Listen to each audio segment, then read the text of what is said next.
O Hospital do Salnés conta con persoal, infraestructuras e medios suficientes para garantir a atención sanitaria a toda a súa área de cobertura. Así o asegurou o xerente de Xestión Integrada de Pontevedra. José Ramón Gómez tamén desmentiu as acusacións vertidas polo socialista Julio Torrado, nas que aseguraba que o hospital perdera servizos nos últimos anos. Segundo o xerente do Salnés, as melloras do hospital e o aumento nun 34% do persoal permitiu que os ingresos de pacientes aumentasen nun 25% e as intervencións cirúrxicas nun 42% dende o 2008.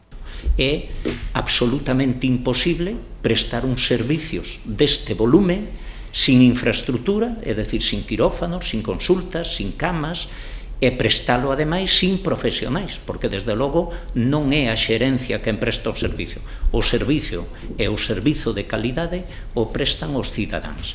Outras das queixas de Torrado tiñan que ver coa atención de neuroloxía e cardioloxía, dúas áreas que dentro do Salnés aseguran que están ben cubertas. A neuroloxía no Salnés está presente, tamén non está a oncoloxía, e pola cobertura que damos e pola población un número de días que, organizado ao mesmo tempo que en Pontevedra, nos permite dar un servizo razonablemente adecuado.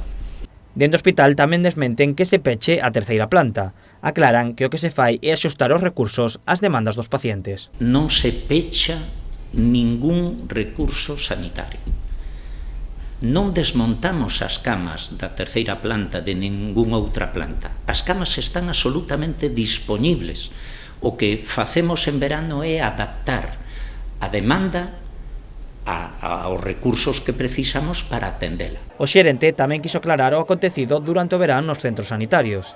Asegura que a planificación foi adecuada para cubrir as vacacións, pero o problema xurdiu polas numerosas baixas de persoal. O dato dos días de ausencia deste verano respecto ao verano do ano anterior por baixas laborais é un 39% maior.